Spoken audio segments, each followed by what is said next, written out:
we're definitely taking both very seriously. Right now at 5, local doctors are watching the coronavirus outbreak very closely now that it has claimed more than 3,000 lives worldwide, including 6 in the U.S. But they're also tracking the spread of another debilitating bug.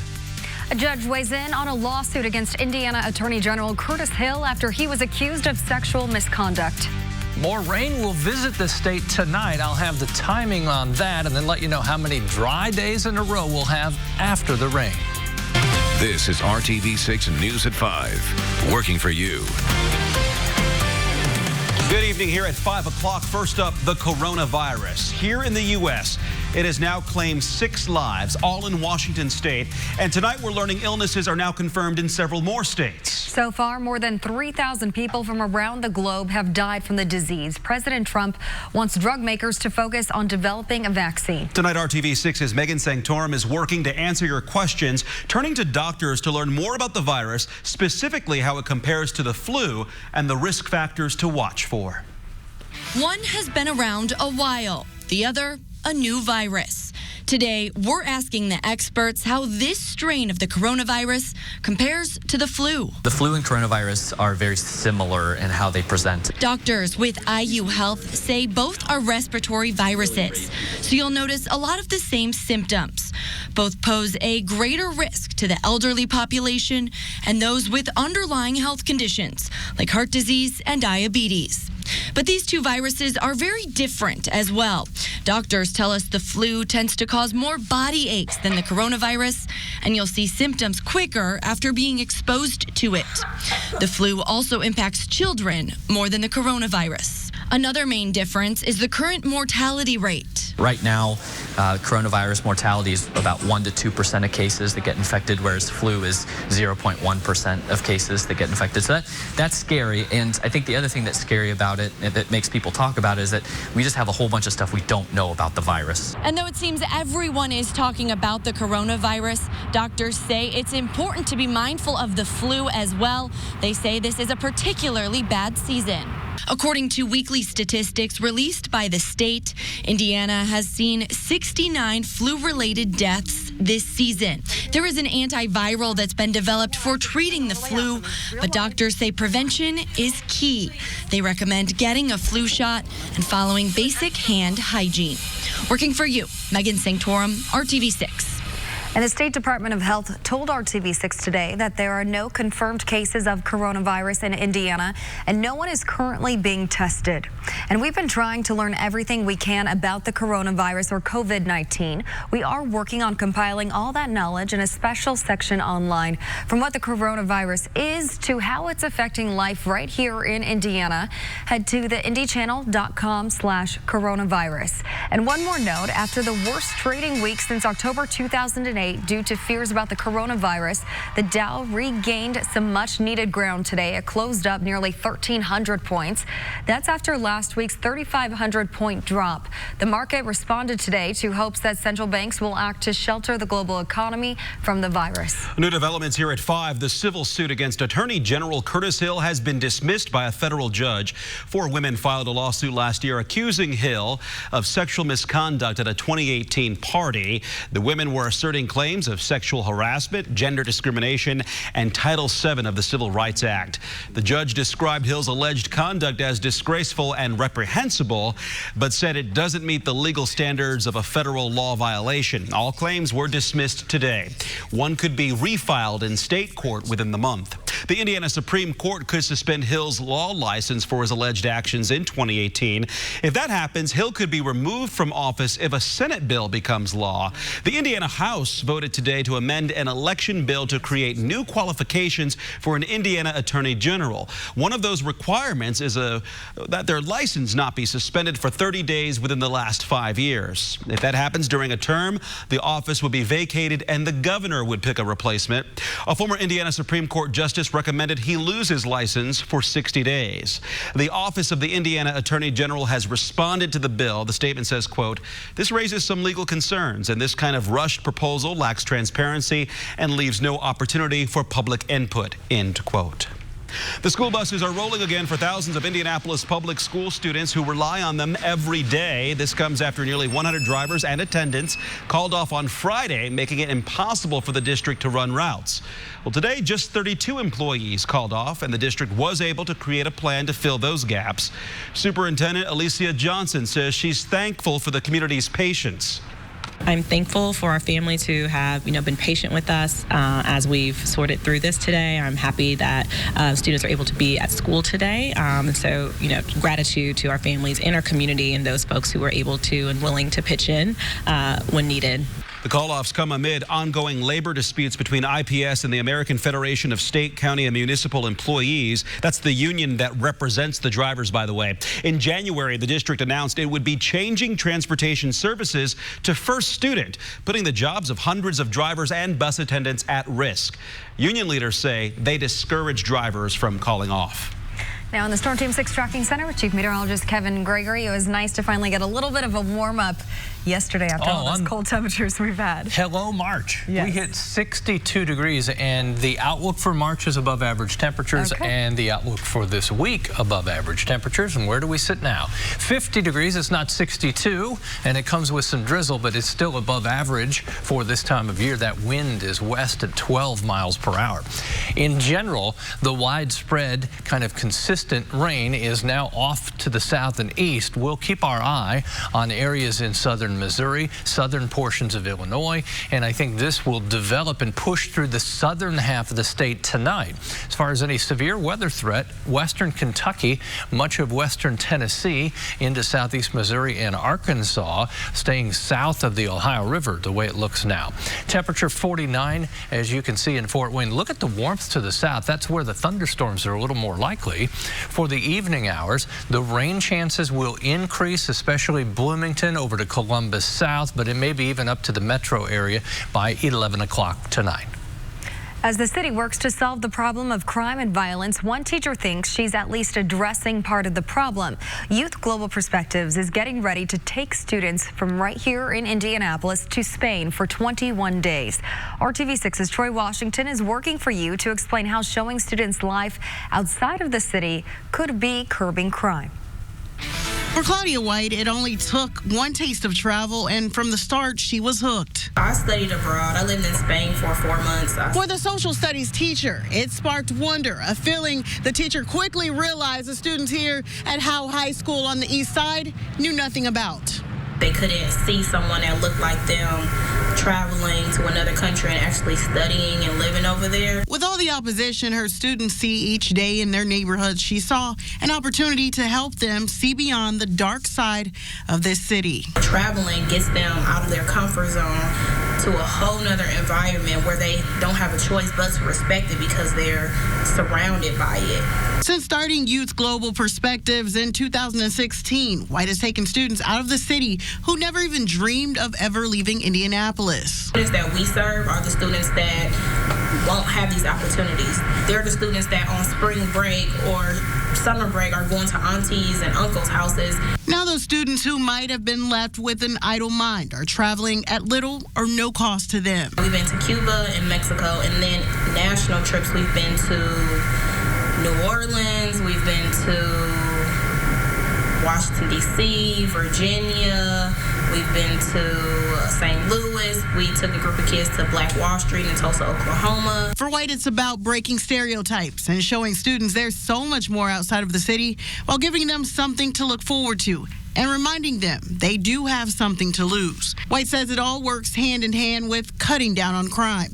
Working for you on the east side, Troy Washington, RTV6. And the organization recently received a grant for $15,000 to help with the trip, but there is a waiting list of students who want the opportunity to travel. Find out how you can help make that possible when you read this story on the IndyChannel.com. One day before Super Tuesday, and another Democratic candidate for president is out of the race. Senator Amy Klobuchar dropped out today and threw her support behind Joe Biden. Tomorrow, voters in 14 states and one territory territory will go to the polls. The implications are huge. About 1/3 of all pledged delegates will be decided. Voters will be casting ballots in Alabama, American Samoa, Arkansas, California, Colorado, Maine, Massachusetts, Minnesota, North Carolina, Oklahoma, Tennessee, Texas, Utah, Vermont, and Virginia. ABC's Serena Marshall reports. And then there were 5. Senator Amy Klobuchar adding her name to the list of candidates no longer seeking the Democratic nomination for president, following Pete Buttigieg, who suspended his campaign Sunday night. I will no longer seek to be the 2020 Democratic nominee for president, but I will do everything in my power to ensure that we have a new Democratic president come January. Tom Steyer also stepping out of the race this past weekend. The 3 candidates making the choice ahead of tomorrow's Super Tuesday race, when voters from 14 states head to the polls, selecting the candidate who will receive 1/3 of all pledged delegates. Klobuchar saying she will now endorse former Vice President Joe Biden, coming off his commanding win in South Carolina. I warned you I was coming back, and I'm back. I'm back. One of the final few making his last pitch to voters. Biden so far has received the most total votes, but Bernie Sanders still holding the lead on total delegates, having spent far more money in states like California and Texas, where he leads in the polls, making it an uphill battle for Biden. We don't know what's going to happen tomorrow on Super Tuesday. Our campaign is the strongest campaign to defeat Trump. There is a massive effort trying to stop Bernie Sanders. Tulsi Gabbard and Elizabeth Warren also still in the race, as is wild card Michael Bloomberg. He's broken every spending record but yet to appear on a single primary ballot. That all changes tomorrow. In Washington, Serena Marshall, ABC News. Well, Buttigieg is expected to endorse Biden at a rally tonight in Dallas as moderates seek to unite behind the former vice president. ABC News will provide full coverage of the results as they come in tomorrow. It all starts at 8 o'clock Tuesday night right here on RTV6.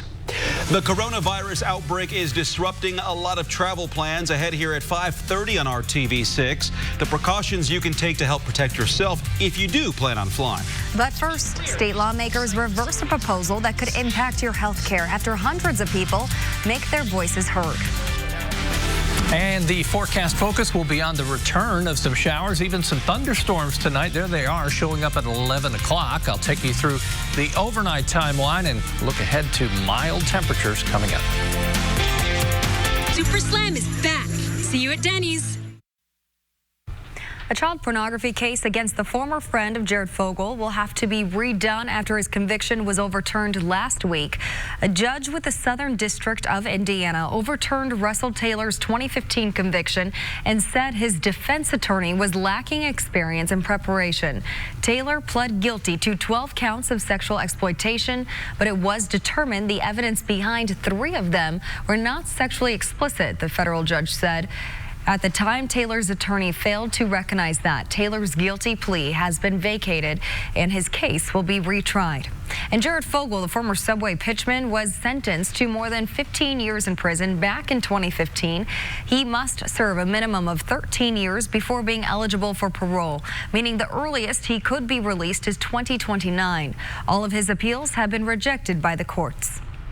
A Columbus Police Department officer criminally charged with ghost employment and theft has opted to retire from the agency rather than face disciplinary action. Dan Meister retired from the agency effective yesterday, March 1st. A special prosecutor charged Meister with official misconduct, ghost employment, and theft. The allegations stem from Meister allegedly working at the hospital while he was also on duty with the police department. The police chief was seeking to suspend Meister without pay when Meister announced his decision to retire. He is due in court on March 26th. Hundreds of doctors and hospital administrators flooded the State House today, warning of a bill's impact on the healthcare industry. Less than an hour ago, their wishes were granted. An amendment passed last week would have cut reimbursements for hospitals if the care was done at somewhere other than the main facility, known as a site of service provision. The hospital said they would be able to, well, they would have been forced to discontinue services and maybe even close if it goes through. A few hours later, some senators said they were overwhelmed by the response from healthcare professionals. They amended the bill to reverse last week's change. The problem with this particular action, it completely reduces access for health care. It does not reduce cost at all. The money that we may save goes straight to the insurance companies, doesn't go to the taxpayers, and it takes away from all the things we can do to take care of access for patients. This is not a done deal. The bill now returns to the House. The legislative session is expected to end next week. And Kevin Gregory joins us now with a look at the forecast. Yeah, kind of flashback here. Somber day in the weather world from the standpoint. 8 years ago today, the anniversary of the Henryville tornado. Dozens of tornadoes, 7 states. That's the gymnasium there in Henryville. Schools took a direct hit. In total, 13 lives were lost, 34 in total, counting Kentucky as well. This spent 49 miles on the ground, winds of 175 miles per hour. It's one of those 1% of all tornadoes. Very rare. EF4 and EF5 also of interest. There were 2 in a row. There were 2 supercell thunderstorms producing an EF4, which you're seeing the damage from, followed by an EF1 tornado, just complicating things even more. There was debris found from Henryville as far east as Ohio. Just another reminder that the Hoosier State has really been a part of almost every major tornado outbreak that we've had. Severe weather week just a little over a week, 2 weeks away, and we're working on all kinds of information for you to keep you safe. That's the one reason we're here. Well, this evening we're in good shape. We've got cloud covered, drizzle. That's about it. You go to the south, some areas of showers and thunderstorms I think will develop in Missouri, southern portions of Illinois, and may impact southern Indiana. Threat for severe weather remains south of the Ohio River, the way we see it now, where the warmer temperatures are. We're hanging out at 50 degrees in Indianapolis. Temperatures to the south. You get into southern Indiana along 60 degrees anywhere along the Ohio River. Say hello to Madison. She gets the Best Posture Award. Look at that. She really does. At attention. You say her name, she's ready for a walk anytime. We thank Jeannie for sharing the photo. I like she got a little gray right there. And beautiful eyes. We got something going on. Temperatures in the 40s now will pretty much stay that way. The rain chances will increase in the southern portion of the state. 11 o'clock tonight, we inherit a line of showers, some isolated thunderstorms, Terre Haute, Sullivan, Vincennes. That expands as it moves to the east. You may hear a rumble of thunder. Maybe you did last night. I did a couple in Hendricks County, and then sliding off in the early morning hours along the Ohio River and pulling away from central Indiana. You get the idea. We started the month incredibly mild yesterday, 62. We're in the 50s Tuesday, Wednesday, and Thursday. It will turn colder as we get to Friday. Briefly, temperatures tomorrow with more cloud cover first thing in the morning. Temperatures will recover to 50 at noon. We'll spend temperatures in the mid-50s during the afternoon hours. The other thing you'll notice, the wind increasing through the day. Winds will gust over 30 miles per hour into the afternoon and evening hours. From north to south, temperatures fairly consistent in the 50s. I'll point out, Wednesday morning, northern portions of the state could be a little area of snow mixing with some rain. Peru, Marion, Hartford City on to the north. That's a brief interruption to the dry weather. 7-day forecast, temperatures are coldest Friday and Saturday. We lose an hour this week as we adjust the clocks.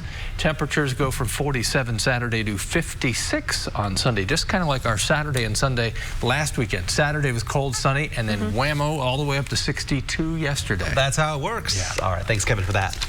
Her YouTube acclaimed skills on violin have helped turn Lindsay Sterling into a world-renowned musician. She did pretty well also on Dancing with the Stars, runner-up in 2017, by the way.